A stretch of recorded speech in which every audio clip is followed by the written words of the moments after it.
Sharing is caring. दोनों भाई नाश्ते की टेबल पर बैठे थे। प्रियंका, मेरा नाश्ता कहाँ है?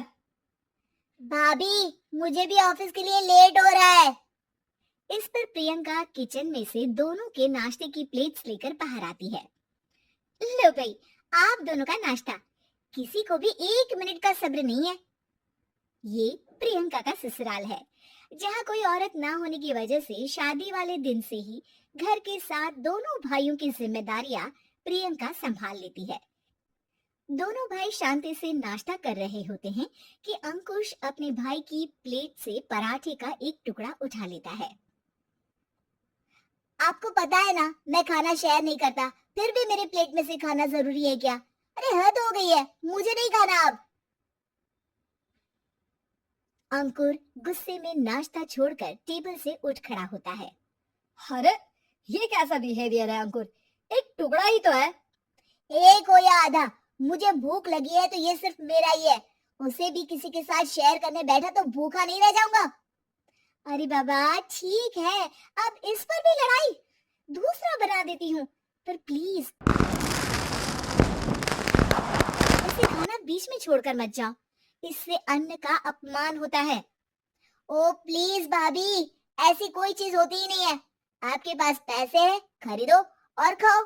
अगर नहीं खाया जाए तो फेंक दो। अरे दुनिया में सब यही करते हैं। अंकुर बैग उठाकर ऑफिस के लिए चला जाता है, जिसके पीछे उसका बड़ा भाई मायूस सा घर में खड़ा रह जाता है। जिसने बचपन से सोने की चम्मच में खाया हो, उसे दुनिया के बारे में क्या पता होगा। वैसे गलती तो हमारी ही है। अगर कभी बचपन में ही सही गलत का फर्क सिखाया होता तो आज ये हाल नहीं होते। आप फिक्र क्यों करते हैं जी? भगवान है, वो जो भी करता है सबकी भलाई के लिए ही करता है। और जब वो चाहेंगे तो अपनी तरह से अंकुर भैया को भी सब कुछ सिखा देंगे। पत्नी की बात पर विश्वास कर अंकुश भी ऑफिस चला जाता है। सुबह से दोपहर होती है और अंकुर लंच करने ऑफिस के पास वाले रेस्टोरेंट में पहुंचता है, जहां वो एक साथ बहुत सारा खाना ऑर्डर कर देता है। सर, क्या कोई आपको ज्वाइन करने वाला है? नहीं तो क्यों? अब कुछ नहीं सर, ऐसे ही। वेटर चला जाता है और कुछ देर में अंकुर का ऑर्डर लेकर वापस आता है, जिस पर अंकुर सब डिशेस में से थोड़ा थोड़ा खाकर बाकी ऐसे ही छोड़कर बिल देकर चला जाता है। वाह भगवान तेरी माया, कहीं कोई एक एक टुकड़े के लिए तरसता रहता है और ये 5 लोगों का खाना ऑर्डर करके एक का भी पूरा नहीं खाते। पैसे वालों की माया। वेटर टेबल साफ कर बचा हुआ सारा खाना लेकर रेस्टोरेंट के पीछे घूम रहे बच्चों के पास पहुंच जाता है, जिसे देख बच्चों के चेहरे खिल उठते हैं। वाह, आज इतना सारा खाना आया। थैंक यू भैया, भगवान आपको खाने की फैक्ट्री बना दे। अगर ये फैक्ट्री मेरी होती तो तुम लोगों को कभी किसी का झूठा बचा हुआ खाना नहीं खाना पड़ता। चलो तुम लोग खाओ, पर ध्यान रखो किसी को पता ना चले, नहीं तो मेरी नौकरी चली जाएगी। इसी के साथ दिन बीतता है और रात को दोनों भाई एक साथ घर पहुंचते हैं। कुछ देर में सब डिनर करने बैठते हैं, जहां अंकुश अंकुर को समझाने की कोशिश करता है। अंकुर, अगर हमें लाइफ में सब कुछ मिला है, इसका ये मतलब नहीं कि तुम उसका गलत फायदा उठाओ, बल्कि तुम्हें उसकी मदद से दूसरों को भी मदद करनी चाहिए। भैया, जिनके पास नहीं है उनकी वजह मैं तो नहीं ना। और ऐसे बहुत लोग हैं जिनके पास सब कुछ है, इसलिए अगर मैं एक इंसान कुछ नहीं करूंगा तो कोई फर्क नहीं पड़ने वाला। तुम्हारे भैया बस एक चीज समझाना चाहते हैं कि जिस चीज की हमारे पास कमी नहीं है, उसे बर्बाद करने से अच्छा है कि लोगों के साथ शेयर करें।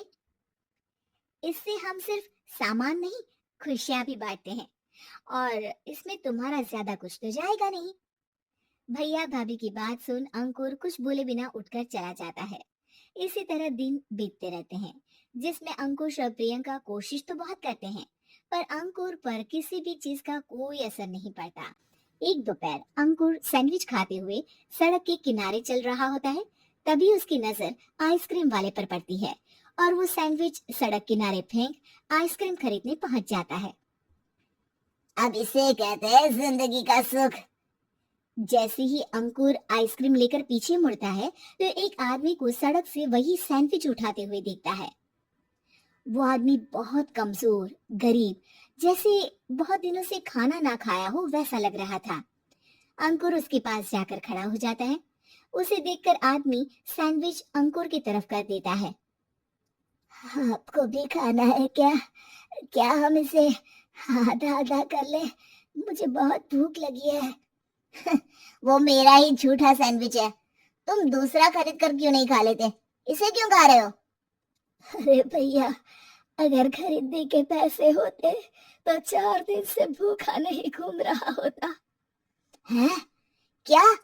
तुमने 4 दिन से कुछ नहीं खाया, फिर भी इस आधे सैंडविच को मेरे साथ बांटने के लिए तैयार हो गए? क्यों? अरे भैया, पैसा नहीं है तो क्या हुआ? इंसानियत आज भी उतनी महंगी नहीं हुई, और ना ही उस पर अमीर गरीब का टैग लगा है जो हम उसे रख ना सके। पर अफसोस, आजकल लोगों के अंदर पोषण, खून या विटामिन से ज्यादा इंसानियत की कमी होने लगी है। आदमी की बातों से अंकुर को समझ में आ जाता है कि वो आज तक कितना गलत काम करता आ रहा था। इसके बाद से वो अपनी किसी के साथ शेयर नहीं करने और खाने को बर्बाद करने वाली आदत को छोड़ देता है।